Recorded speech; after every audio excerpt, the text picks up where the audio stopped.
Okay, I think that'll do it. How's it going? Just here.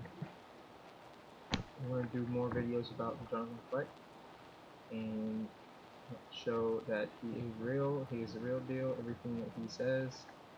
Believe 100%, I'm telling you 110,000%. Pretty crazy. You know, I asked God myself, I was like, hey, obviously, you know, I need my own proof, right? So I'm going to show you my own proof. Give me 1 second, let me find the picture. Okay, here it is. So about a week after I saw his video, The Final Case Against Lucifer by TheJohnathon Kleck, I was asking the Lord, I was like, hey, so you know, I need my own, like, I need my own confirmation, right? And so I was watching this movie, and I'm sure you know who this is, Steve Martin and Cheaper by the Dozen.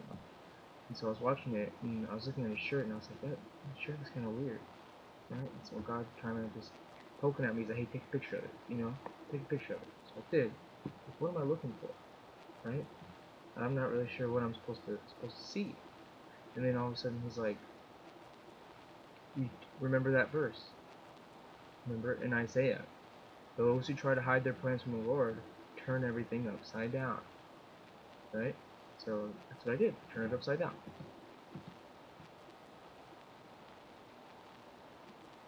And at first I was looking at it and I was like, what am I supposed to see? You know, what am I supposed to look at, you know? And so I'm just gonna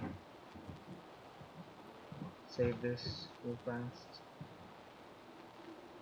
Okay, so you have it, it's upside down, I'm looking at it and I'm like, what am I supposed to look at? I don't know what I'm supposed to look at. So all of a sudden, it popped out at me. Bam. You got one eye right here, and you got one eye right here. I'll contour it for you so that it's easier for you to see. And I'll zoom in as well.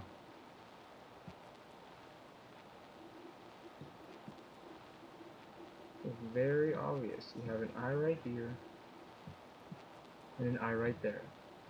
Okay? And then I was like, oh, what the heck? You know, it's like, that's so creepy. Right? And then, you keep looking, you know, you got some horns right here. These horns right here. Straight up horns. So your eyes, horns. You see these triangles right here? I mean, you see these red diamonds? Well, in between these red diamonds, you have these white triangles. One going down, one going up.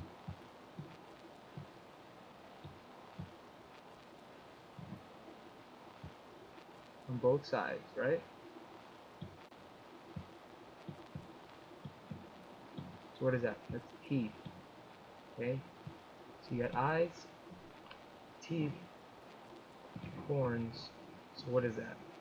That's a demon, right? It's a demon. And look at the placement of the teeth right here. Teeth. One going down, one going up, right? Look at the placement of it. It's wrapped around the human head. So you got a demon eating a human. I, for one, I saw that and I was like, wow, like, okay, this is legit. Like, he's not lying. God's not lying. This is like, this is it. This is it. The proof. Proof. Okay? So I kept looking, and I was watching some more of his videos. I noticed that there are diamonds right here. Diamonds. What kind of animal skin that you know is diamond shaped? A snake. A serpent. A serpent has diamond shaped skin. So what is that? It's a serpent demon eating a human.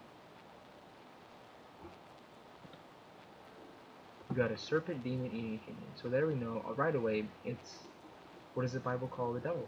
The Bible calls the devil a serpent. So you got some sort of devil being human, right? Remember, 2 eyes, teeth, wrapped around the human head. But wait, there's more. I'm not even kidding. There's more. You see this little snowflake star right here? Well, around this around the star is this white part, and this white part is actually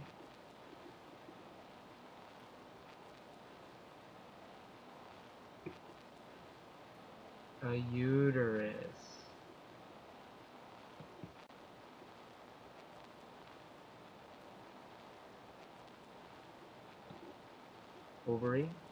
Ovary, fallopian tube. I just like how he says it. He's fallopian tube, uterus, the body or fundus of the uterus, vagina, cervix, and look at the placement of it.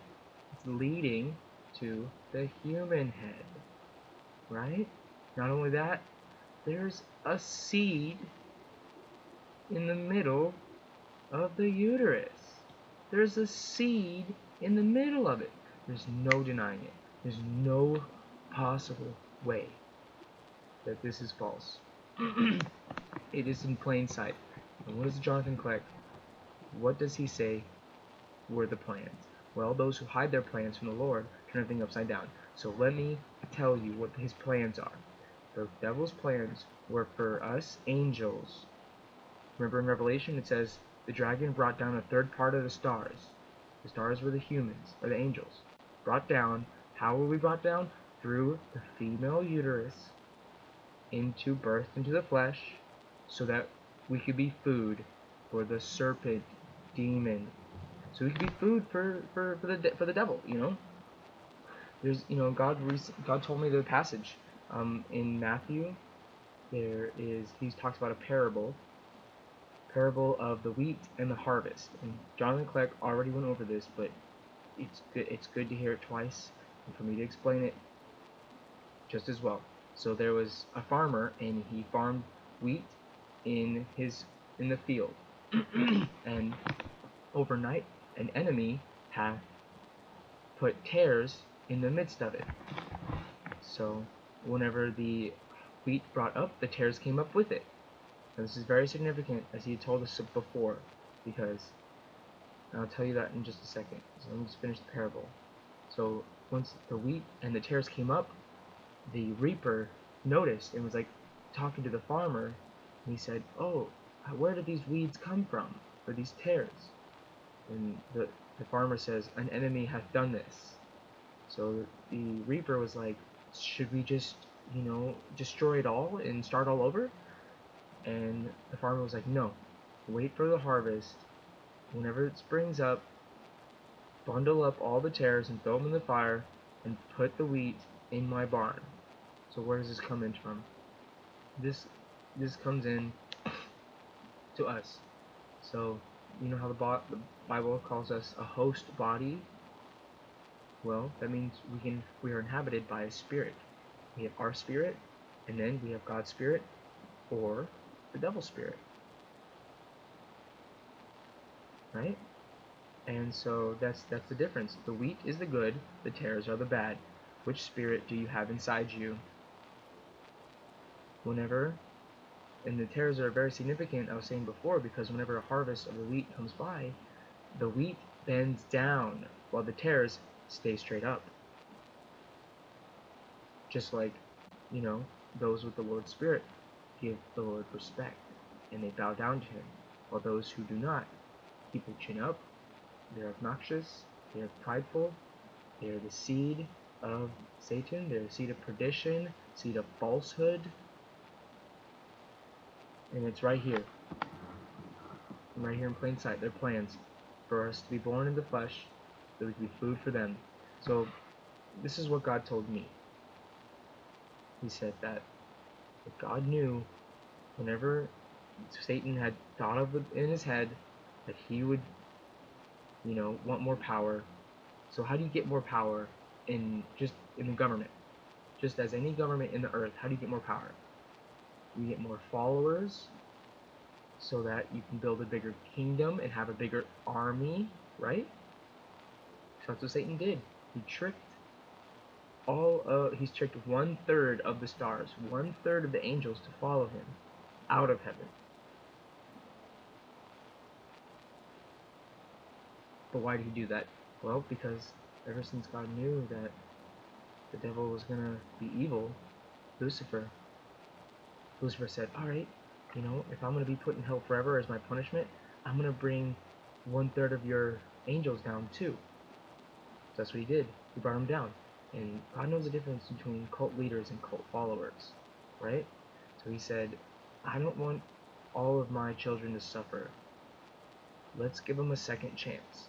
So he made the earth. He gave a second chance on this earth where we have a chance to reconcile our relationship with God.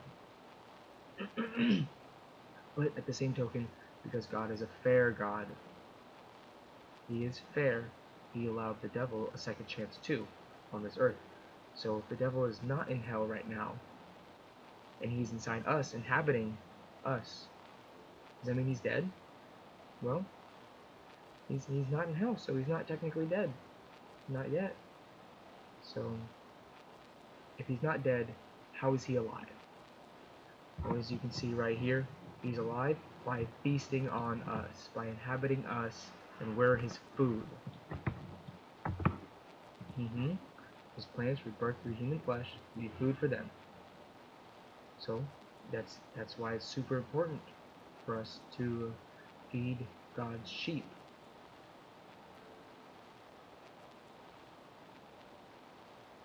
TheJohnathanKleck, please watch the video.